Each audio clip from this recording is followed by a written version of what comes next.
east and west. This marked the beginning of the era called the Cold War.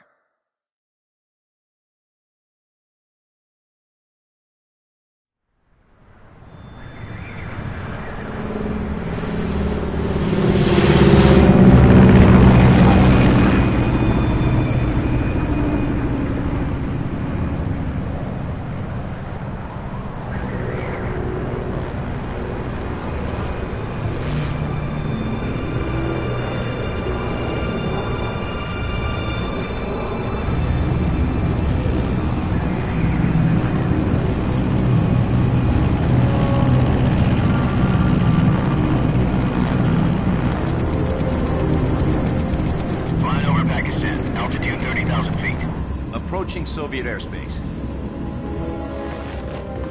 20 minutes to drop off. Commencing internal depressurization. Equipment check. Arm main parachute. All right. You ready to go? Drop zone still showing a high pressure mass. Cav okay. Good. We've got high visibility.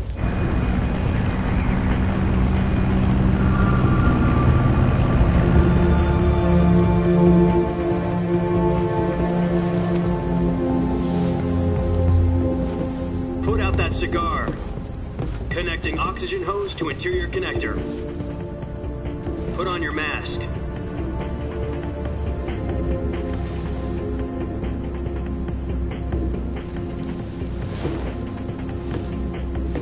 Does this panty waste know what he's doing? Approaching release point. 10 minutes to drop off. Hey, are you deaf? He said put out the cigar and put on your mask.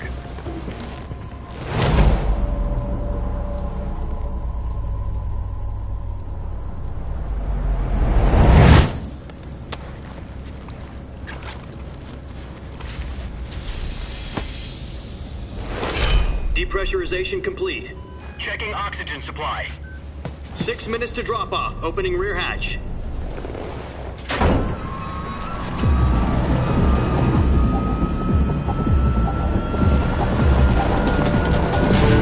Sunrise.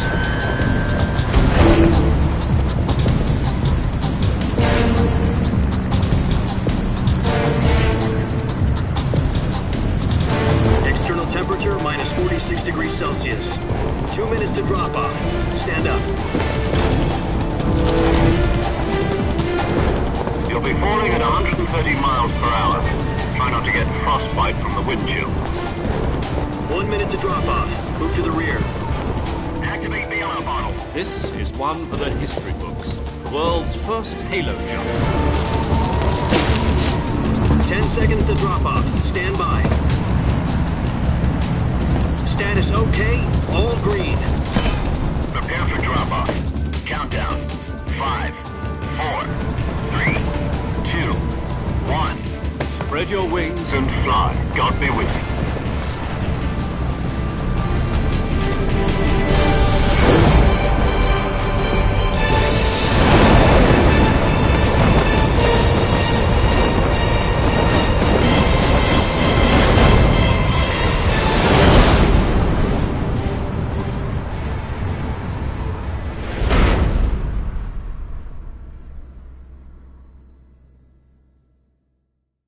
Jack, I've got some important news. The head of the CIA has finally given us the green light for the virtuous mission. Virtual mission? No, the virtuous mission. The future of our Fox unit depends on it. If it succeeds, we'll be officially organized into a unit. Virtuous mission? Sounds like some kind of initiation ritual. You know, don't get cocky. This isn't a training op. Right. So what exactly is this wonderful mission?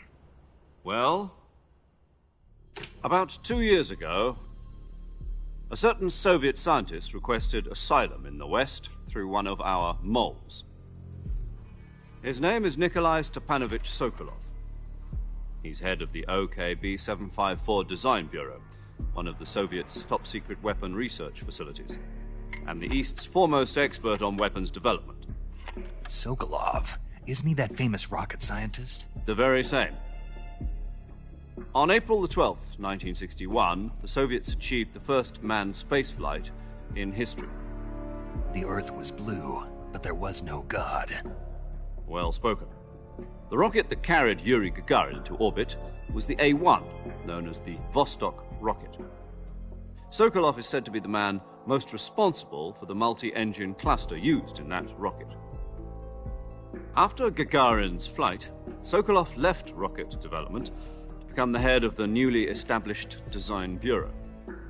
From a lowly technician to head of a design bureau, that's quite a success story, so why'd he want to defect?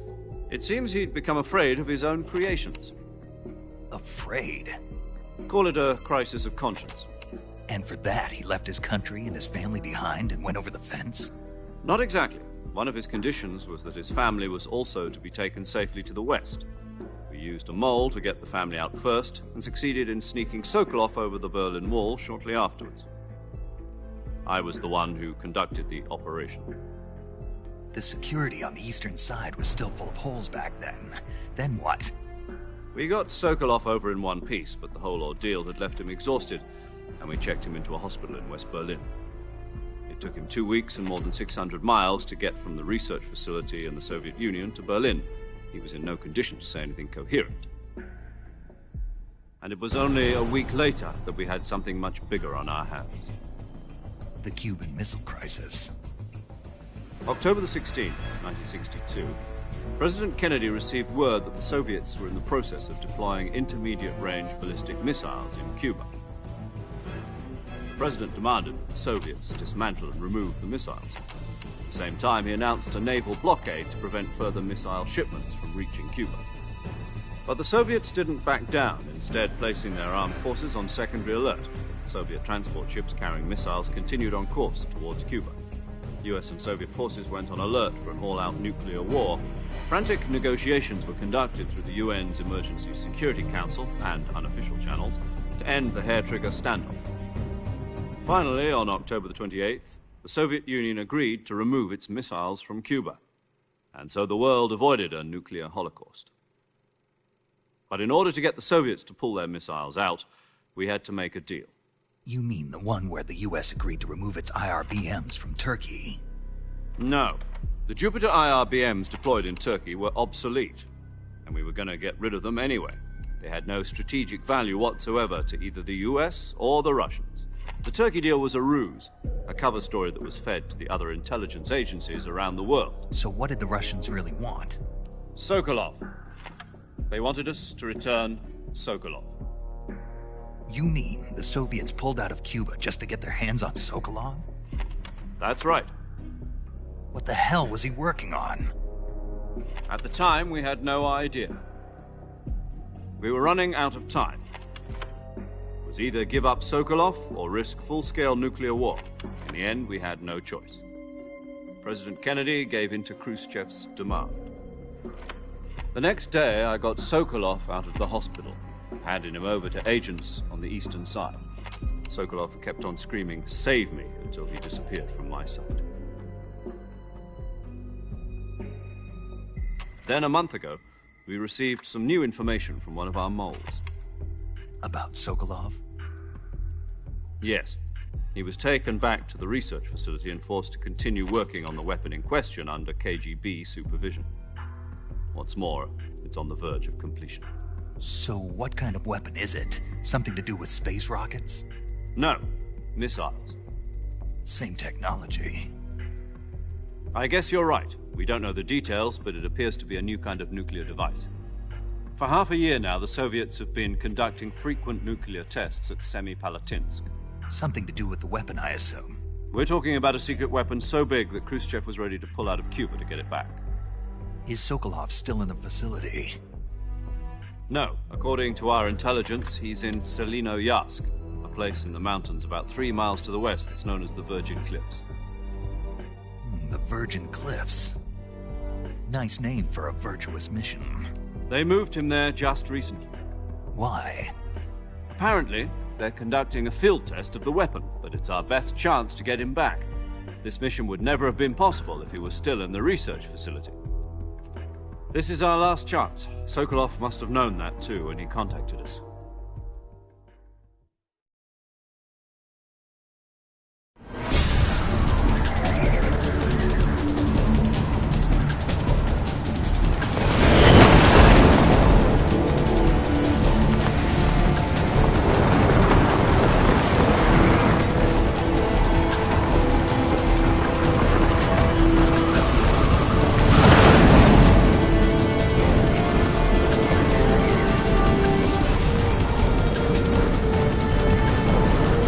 up, Jack.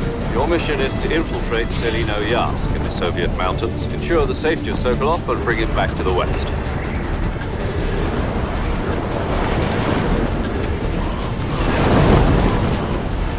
If we don't get Sokolov back before that weapon is complete, we'll be facing a major crisis. The clock is ticking.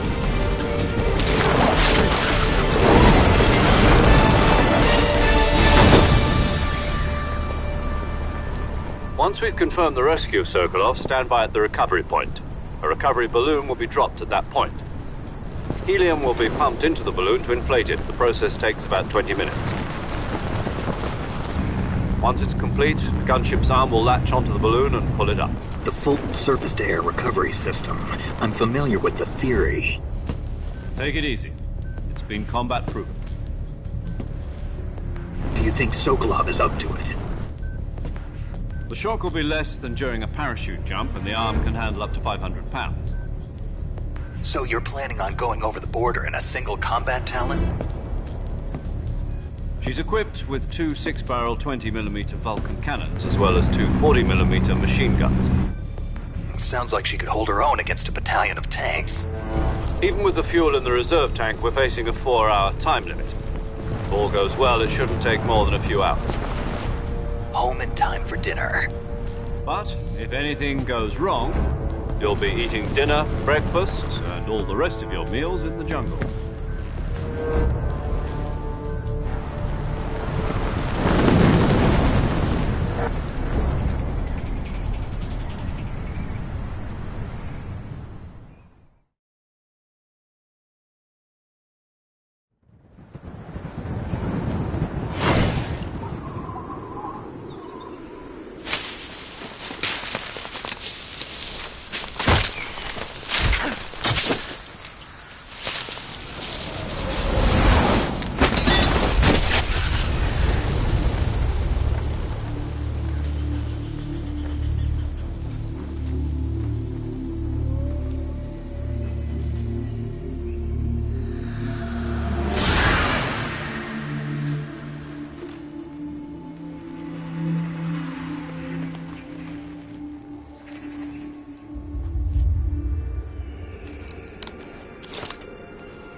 Do you copy? You're already in enemy territory, and somebody might be listening in. From here on out, we'll be using code names to refer to each other. Your code name for this mission will be Naked Snake. I'll be referring to you as Snake from now on. You're not to mention your real name. Snake? What, you don't like snakes? What do you mean? Well, you've eaten one before, haven't you? In survival training. I'm glad to hear that. I don't know if I'd ever order one in a restaurant, but... Be careful, you might not have a choice. What about you, Major? What should I call you? Let's see. I'll be Tom. Call me Major Tom. This will be a sneaking mission. You must not be seen by the enemy. You must leave no trace of your presence. Is that clear? This kind of infiltration is the Fox unit's speciality. In other words, weapons and equipment are procured on site. That goes for food as well. You're completely naked, just as your name implies. Great. Now I see why you asked me if I like snakes. I suppose calling me Snake was your idea of a joke, too. No. There's a good reason for that. I'll tell you later when the time is right. Gotcha. Getting back to the subject, how exactly am I supposed to feed myself? You've been issued a knife and a tranquilizer gun. Use them to hunt for food. You'll also find some medical supplies in your backpack. Yeah, about the backpack. I lost it in a tree on the way down. I see. Well, you'd better go back and get it then. You know where it is? No problem. I can see it from here. It's stuck on a branch. To climb a tree, stand in front of a tree that's covered. I'll be monitoring your progress over the radio. We can't risk violating Soviet airspace, but I'll be in the gunship. My frequency is 140.85. I'll give you... If you need to talk to me, use the send function. Okay, Snake, go get your back.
I see you've retrieved your backpack.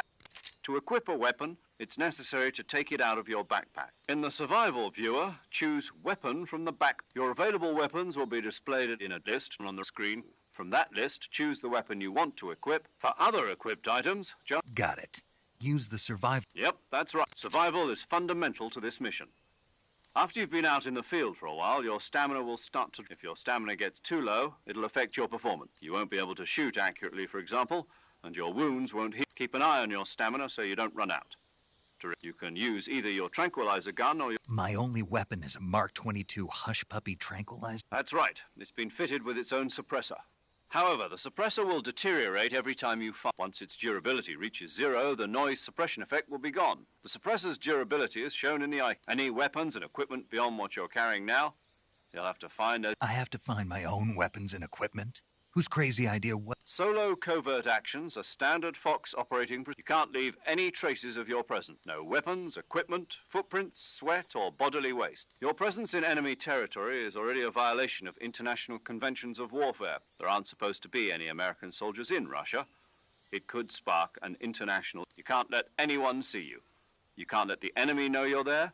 You're a ghost, Snake, in every sense of the word. And there'll be no rescue if you're captured. The military and U.S. government will deny any involvement in the affair. Then I'll just have to take care of myself, huh? I'm afraid so. You've been given a fake death pill for that purpose. SIS guidelines stipulate that soldiers on covert ops like this one be issued a potassium cyanide capsule. Tape it to your body so you can take it when you need to. How generous. Use it if you're taken prisoner by the enemy. It'll send you into a state of false death for a short time. Fooling them into thinking that I'm really dead. So, how do I come back to life? Just take the revival pill. You mean that thing they put in my tooth before the mission? That's the one. But be careful. If you remain in a state of false death for too long, nothing will be able to bring you back. I'll keep it in mind. You said this was a solo... Right. I guess that means I can't count on it. Correct. The mission rests... A real one-man army. Relax. There's a support team ready to back you up over the radio. Who? I'll introduce them this time. Survival is of utmost importance. The first member of the support team will be in charge of monitoring your physical condition, acting as a medic, so to speak, as well as recording your mission data. She's a member of Fox as well, and she's here on the gunship with me. She? Hello, Snake. I'm paramedic. Nice to meet you. Paramedic? As in a medic who comes in by parachute. Aren't you going to tell me your real name? Are you going to tell me yours, Mr. Snake? My name, huh? It's John Doe. And they call you Jack for short. You're a regular Captain Nemo. A name means nothing on the battlefield. After a week, no one has a name. What's your name? Jane Doe. Very funny. I wasn't joking, but I'll tell you my name only if you manage to make... My frequency is 145.7... She's also in charge of recording your mission data. Whenever you want to save, send a message over the reserved save frequency, 140.9. So saving lets me record my mission data. That's right. It also records the state of your health. Good to know. There's one more person I want to introduce you to. Huh? Speaking of snakes, you remember the boss, don't you? A legendary soldier and your mentor. Actually, it was the boss that got the DCI's authorization in the first place. She's going to be serving as Fox's mission advisor. The boss is? She also helped me plan this mission. She and I were at SAS together. Jack, is that you? How many years has it been? Boss? That's right. It's me. Oh. Talk to me. Let's...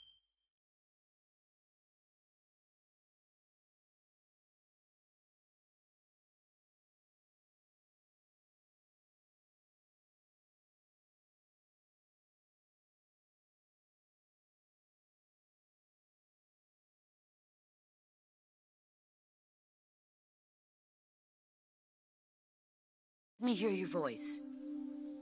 It's been 5 years, 72 days, and 18 hours. You've lost weight. You can tell just by the sound of my voice. Of course I can. I know all about you. Really? Well, I don't know anything about you. What's that supposed to mean? Why'd you disappear on me all of a sudden? I was on a top-secret mission. You didn't need me anymore. But there were still so many things I wanted you to teach me. No, I taught you everything you needed to know about fighting techniques. I taught you all I could. The rest you needed to learn on your own. Techniques, sure. But what about how to think like a soldier? How to think like a soldier? I can't teach you that. A soldier needs to be strong in spirit, body, and technique. And the only thing you can learn from someone else is technique. In fact, technique doesn't even matter. What's most important is spirit. Spirit and body are like two sides of a single coin. They're the same thing. I can't teach you how to think. You'll just have to figure it out for yourself. Listen to me, Jack. Just because soldiers are on the same side right now doesn't mean they always will be. Having personal feelings about your comrades is one of the you can commit. Politics determine who you face on the battlefield. And politics are a living thing. They change along with the times. Yesterday's good might be tomorrow's evil. Is that why you abandoned me? No, it had nothing to do with you. I already told you, Jack. I was on a top-secret mission. A soldier has to follow whatever orders he's given. It's not his place to question why. But you're looking for a reason to fight. You're a natural-born fighter, but you're not quite a soldier. A soldier is a political tool, nothing more. That's doubly true if he's a career soldier. Right and wrong have no place in his mission. He has no enemies and no friends. Only the mission. You follow the orders you're given. That's what being a soldier is. I do whatever I have to get the job done. I don't think about politics. That's not the same thing. Sooner or later, your conscience is going to bother you. In the end, you have to choose whether you're going to live as a soldier or just another man with a gun. There's a saying in the Orient, loyalty to the end. Do you know what it means? Being patriotic. It means devoting yourself to your country. I follow the president and the top brass. I'm ready to die for them if necessary. The president and the top brass won't be there forever. Once their terms are up, others will take their place. I follow the will of the leader, no matter who's in charge. People aren't the ones who dictate the missions. Then who does? The times. People's values change over time, and so do the leaders of a country. So there's no such thing as an enemy in absolute terms. The enemies we fight are only enemies in relative terms, constantly changing with the times. As long as we have loyalty to the end, there's no point in believing in anything, even in those we love. And that's the way a soldier's supposed to think? The only thing we can believe in with absolute certainty is the mission, Jack. All right, but do me a favor. What is it? Call me Snake. Snake. Oh, right. Your codename is Snake. It suits you well. That's right. The legendary unit that the boss put together during World War II was a snake. The Cobra unit, a group of heroes that brought the war to an end and saved the world. As long as you've got a legendary hero backing you up, you'll be fine. Isn't that right, Snake? Yeah, I can't think of anyone else I'd rather have with me. Oh, and one more thing, boss. Yes? It's good to hear your voice again. Same here. After all, who knows if either of us will make it out alive?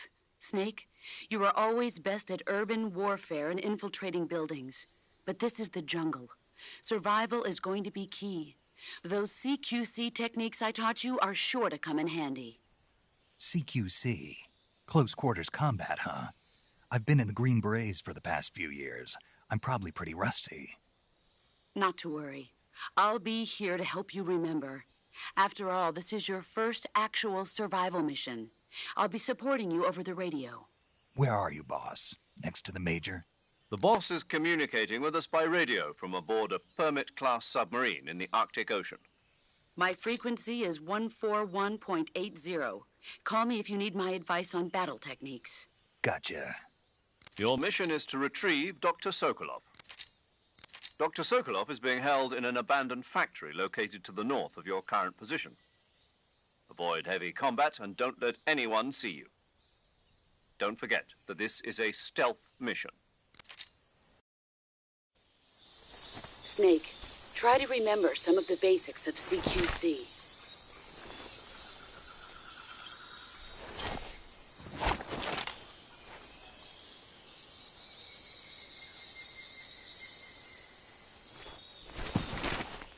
Commencing virtuous mission now.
Disgusting.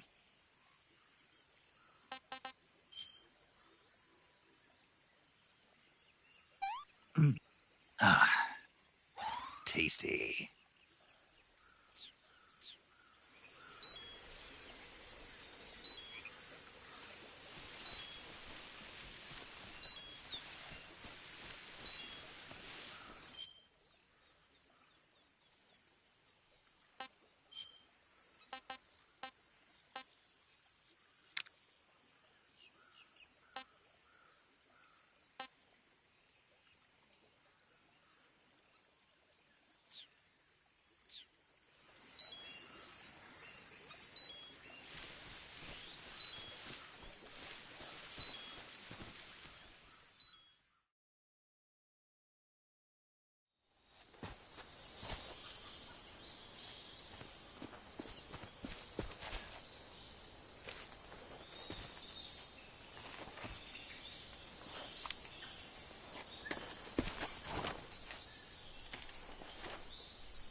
Major, I've spotted 2 enemy soldiers. They're probably KGB troops sent to guard Sokolov. AK-47s and grenades.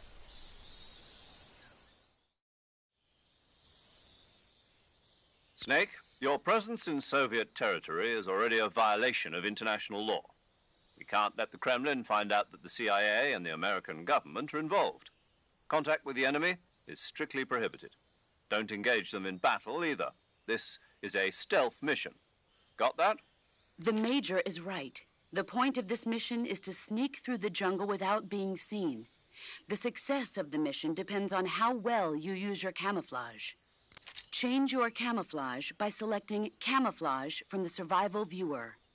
The Uniform option lets you pick your uniform, while the Face option lets you change your face paint.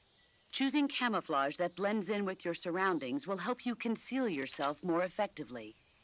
Also, don't forget that anything that moves will stand out in the jungle. If you just stand up and run around like an idiot, you're bound to be spotted. But if you crawl instead, you should be able to sneak by with... You can see how effective your camouflage is by looking at the camo index shows how well you're... The higher the value, the harder you are. The key...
Snake, do you read?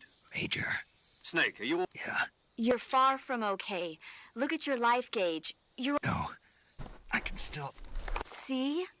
Snake, this is a solo sneaking mission. Do you know what that means? Yeah. No, you don't. Huh? It means there's no backup, no cavalry. If you're taken out, pull out for now and recuperate. Find a hiding place and get some rest. Your life gauge will gradually recover with time. But the speed of your life gauge recovery depends on the level of your stamina gauge. So get plenty to eat, then get some rest. Do you... I hear...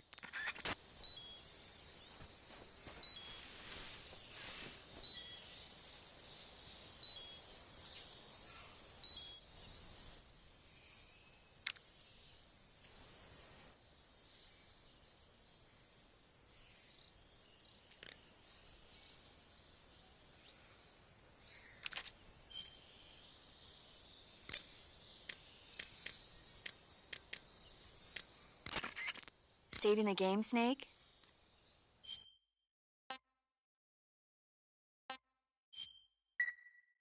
Hey, Snake, you ever heard of Godzilla King of Monsters? No, what is it? It's a movie. You haven't seen it? Nope. It's about this monster called Godzilla, who grows to an enormous size in a nuclear test and goes on a rampage in Tokyo. Nuclear test, huh? Then the Marshall Islands must be crawling with giant monsters right about now. It's just make-believe. Maybe that's why my pants have been so tight lately. Snake, it's a movie, not a report out of Los Alamos. I know. So then what happened? Godzilla is immune to all weapons, and humanity has no way to stop the monster. Dr. Shirazawa develops a new type of weapon, but meanwhile Godzilla is getting closer and closer to Tokyo, obliterating everything in his path. It was originally a Japanese movie, but they made an American version too. I recommend seeing the original Japanese one if you ever get the chance. It's mostly mindless fun, but it's also got a serious anti-nuke message as well. Where can I see the original? You'll just have to go to Japan. Really? That's too bad. If you wait 40 years, you might be able to see it in America too. It might even win awards all across the globe in Why's that? 2024 will be Godzilla's 70th birthday. You think they're still going to be making Godzilla movies then? Of course. Everybody loves Godzilla. You sure know a lot about movies. I don't suppose you're the movie-watching type, are you? Not really. Okay, then I'll tell you everything I know. When the going gets tough, movies can save your life.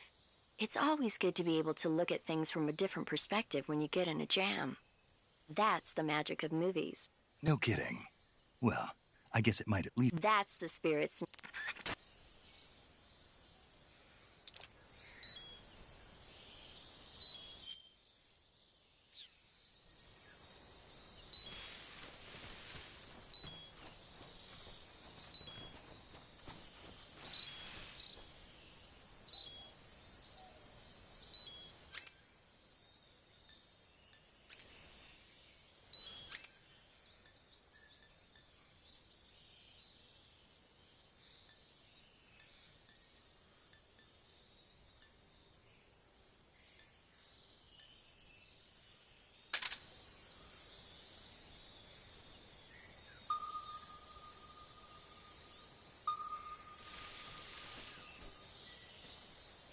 What the? Huh?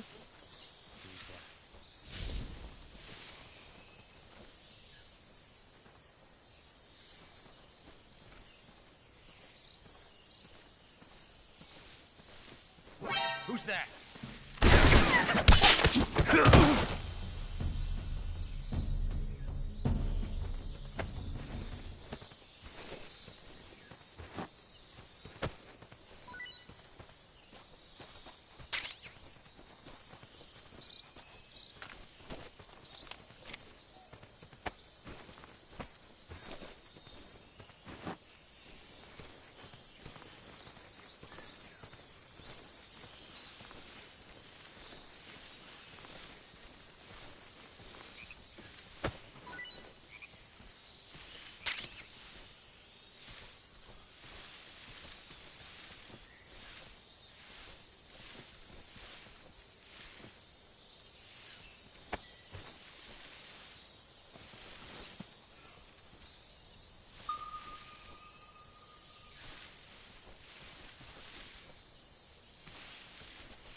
Something there?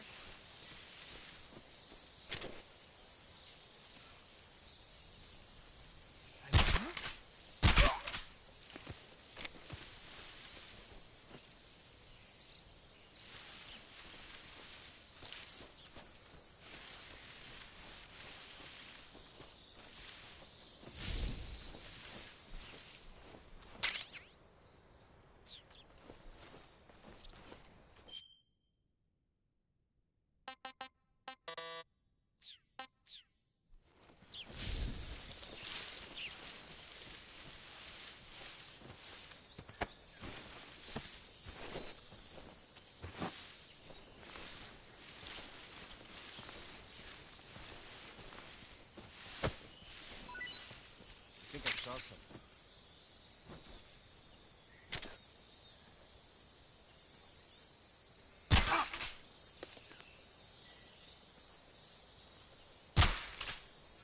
I think I saw some. Huh?